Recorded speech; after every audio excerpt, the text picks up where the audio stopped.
Et clairement, le vote pour Mélenchon aujourd'hui, ce n'est pas du tout un vote utile, ce n'est pas un vote pour le moins pire, c'est un vote pour des éléments qui vont vraiment en rupture avec le système capitaliste, avec le système libéral, avec la Macronie, et on va vraiment attaquer les structures du système économique.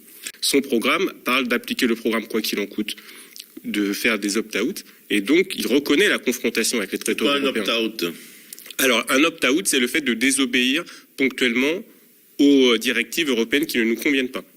Donc c'est ce que propose Mélenchon en 2022 par rapport à 2017. Nous, la raison pour laquelle on dit que c'est insuffisant, c'est tout simplement sur la question monétaire. En fait, on ne voit pas comment on pourrait faire un opt-out sur la question monétaire. Donc c'est pourquoi on appelle à revenir à ce qui avait été dit en 2017. S'il y a une confrontation avec la Banque Centrale Européenne, il faut être prêt à revenir à une monnaie nationale. On n'est pas les seuls à le dire. L'intellectuel Frédéric Lordon le dit depuis des années. En 2018, Le Monde diplomatique publiait un article qui expliquait que si un gouvernement de gauche arrive au pouvoir, il n'aura pas le choix. Il sera attaqué par la BCE, il sera attaqué par les marchés financiers, et donc il devra à ce moment-là, même à contre-cœur, revenir à une monnaie nationale. Stathis Kouvelakis, un soutien de l'Union populaire, qui est un ancien membre de Syriza, il dit si on ne veut pas se retrouver dans le même scénario qu'Alexis Tsipras, il faut être prêt, à un moment donné, à retrouver le contrôle sur notre monnaie. Et cette confrontation, elle aura lieu de toute façon, qu'on le souhaite ou non. Donc il faut s'y préparer. Il faut préparer le jour d'après. C'est pas juste Mélenchon à l'Élysée, c'est comment on prépare le jour d'après. On le prépare tous ensemble, justement dans les cadres de l'Union populaire, et on se dit 2 jours d'après, il faut être prêt à retrouver le contrôle sur nos lois, à retrouver le contrôle sur notre monnaie, à ne pas se laisser impressionner par la Banque Centrale Européenne, et à créer aussi ce mouvement populaire qui est indispensable, qui est nécessaire. Si on prend par exemple l'héritage de 36, c'est grâce aux grèves. C'est grâce aux manifestations, si on a obtenu les congés payés, si on a obtenu les réductions du temps de travail. Et donc c'est aussi à ça qu'il faut se préparer, c'est préparer l'après. Et c'est à ça qu'appelle notre collectif. Est-ce que, au collectif citoyen souverain, vous pensez qu'il y a des vraies lignes de fracture entre le projet L'Avenir en commun et le Parti communiste français au point où rien n'est possible aujourd'hui? Ça, c'est pas à nous de le dire, c'est plutôt aux communistes de le dire. Nous, par exemple, on a identifié la ligne de fracture sur le second tour. On a identifié la ligne de fracture sur la question européenne. Mais après, nous, ce qu'on souhaite aussi, c'est s'adresser à tous ces électeurs qui sont dans l'abstention. Parce qu'en fait, c'est faux de dire que les anciens électeurs de Mélenchon de 2017 seraient tous allés vers Fabien Roussel. Quand on regarde des études, on voit que ceux qui ne rechoisissent pas Mélenchon, aujourd'hui, disent c'est Mélenchon ou rien. Donc plutôt l'abstention. Et ce qu'on veut dire à ces personnes-là, elles ont peut-être entendu une sorte de storytelling, une petite musique, selon laquelle Mélenchon et l'Union populaire auraient abandonné toute référence à la souveraineté. Et on est là pour dire que c'est faux. Quand on ouvre le programme de l'Avenir en commun, on voit qu'il y a le protectionnisme écologique et social. Ça veut dire qu'on peut relocaliser l'économie. Ça veut dire qu'on peut lutter réellement contre le changement climatique. Ça veut dire qu'on peut recréer une industrie française avec des circuits courts, avec des droits de douane, avec une taxe kilométrique. Et ça reste le projet qui va le plus loin sur la souveraineté économique. Sur l'indépendance nationale, là encore, c'est le projet qui va le plus loin. On ne peut pas voter pour un candidat qui dit on va reporter la sortie de l'OTAN au calendrier grec. Il faut un candidat qui dit clairement on va sortir de l'OTAN, on veut une diplomatie alternative et non alignée.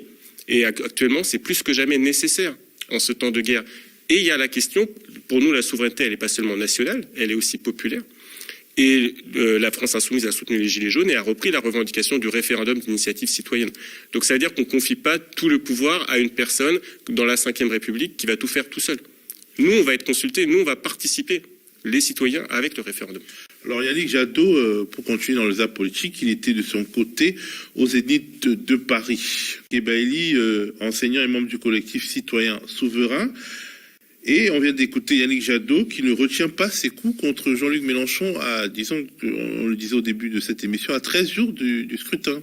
Jadot, c'est cette gauche européiste, c'est cette gauche belliciste qui veut faire la guerre à la Russie, qui veut faire la guerre au reste du monde, qui est totalement incohérente puisqu'il appelle par exemple à boycotter le gaz russe, mais pour acheter du gaz de schiste américain ou du gaz aux Émirats arabes unis ou à l'Arabie saoudite qui massacre le peuple yéménite.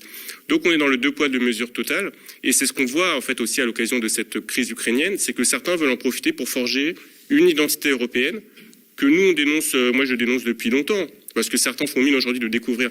Qu'est-ce qui fait qu'on devrait être plus proche des pays de l'Est, par exemple, quand on est français, que du Maghreb, que de la Méditerranée, que de l'Amérique latine? Qu'est-ce qui fait qu'on veut se forcer à faire cette Union européenne avec des gens qui ne partagent pas la même vision géopolitique que la nôtre, qui veulent s'inféoder aux États-Unis? Ça a été dit très clairement par les pays de l'Est, ils veulent intégrer l'OTAN. Pourquoi on devrait faire une diplomatie commune avec eux? C'est ça, en fait, qui ne correspond pas dans cette Union. Alors, qu'est-ce qu'être européen, Théophile? Je te pose la question. Qu'est-ce qui fait que certains sont européens et pas d'autres, alors? C'est vivre en Europe. Quand on regarde bien et quand on regarde justement les images, on voit que c'est pas justement ce concept d'Europe, c'est un concept en réalité qui se fait sur une base raciale. On dit les Européens, ça va être les Blancs, ça va être les riches. Et des personnes, des populations qui sont sur ce continent depuis des décennies, depuis des siècles, on leur dénie l'appartenance nationale sur le fait justement qu'ils n'appartiendraient pas à cette civilisation, à cette culture européenne. Et ça, c'est dit très clairement dès les fondations de ce projet européen. Alors, en tout cas, ce qu'on peut reconnaître comme qualité à Yannick Jadot, c'est qu'il ne fait pas semblant de ne pas voir la fracture, une vraie fracture sur l'international qui sépare les différentes forces de gauche, en tout cas qui sépare ELV de la France insoumise. Mais par la caricature, parce que la diplomatie non alignée, c'est pas du tout soutenir la Russie. Donc sur ça, il n'y a jamais eu de doute. Oui, bien sûr, il y a de la caricature, mais il y a un malaise aussi, et finalement, on se demande comment aller au-delà de ce malaise, comment finalement, après la présidentielle, ces forces politiques qui sont proches sur certains points et vraiment différentes sur d'autres pourront travailler ensemble, tant le fossé, par exemple, sur la question internationale, est grand. Moi, je suis persuadé qu'il y a dans ce pays une attente, une majorité de la population, dont les abstentionnistes, dont la gauche, aussi dans certains anciens électeurs de droite qui pouvaient se reconnaître, par exemple, dans Dominique de Villepin quand il s'était opposé à la guerre en Irak. Je suis persuadé qu'il y a cette majorité qui veut un pays indépendant, qui ne soit pas inféodé aux États-Unis, qui soit indépendant énergétiquement, indépendant économiquement, qui soit souverain. Une France basée sur un contrat politique et pas sur une vision religieuse ou raciale.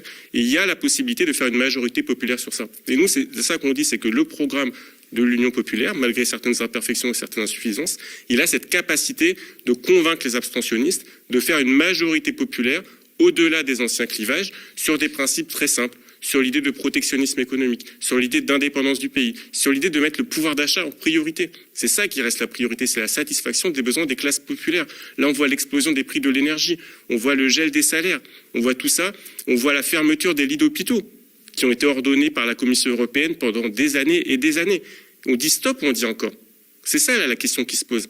Et là, c'est une urgence sur laquelle tout le monde doit se positionner. C'est pas juste un barrage. C'est est-ce qu'on est prêt à saisir une alternative pour faire autre chose, ou est-ce qu'on se résigne, on se prend 5 ans supplémentaires de Macron, de répression, de violence sociale.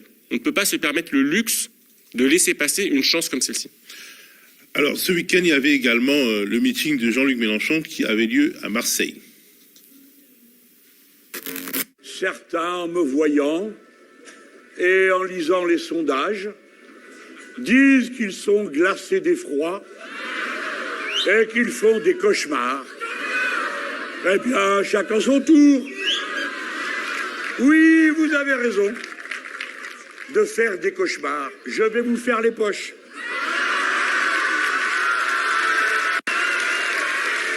À 12 millions d'euros d'héritage, on donne tout aux jeunes gens de ce pays pour qu'ils étudient sans avoir besoin d'aller en même temps travailler, non seulement à la fac, mais la perle et la prunelle de nos yeux, les élèves des lycées professionnels, du CAP jusqu'au BTS. Alors, ils rêvaient d'une élection bien tranquille, qui se finirait comme il l'espérait, c'est-à-dire comme d'habitude. D'un côté, M. Macron, c'est annoncé depuis des mois. De l'autre côté, Mme Le Pen. Alors, le premier tour était une sorte de formalité administrative. On casse les pieds à tout le monde avec les 500 signatures. Et puis, enfin, on se retrouve entre gens de bonne compagnie pour un deuxième tour low cost. D'un côté, l'actuel propriétaire des lieux et ses amis. De l'autre, l'héritière de la firme familiale après qu'elle se soit débarrassée du Doberman qui était monté sur la table.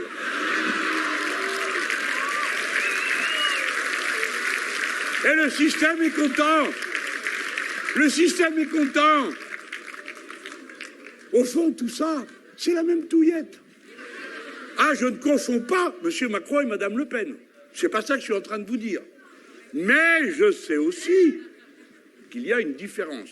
Monsieur Macron, c'est le programme économique de Madame Le Pen plus le mépris de classe. Madame Le Pen, c'est le programme économique de Monsieur Macron plus le mépris de race.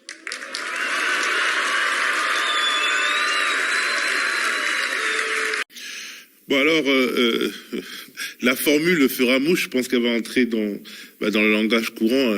Le Pen, c'est Macron plus le mépris de race, et Macron, c'est Le Pen plus le mépris de classe.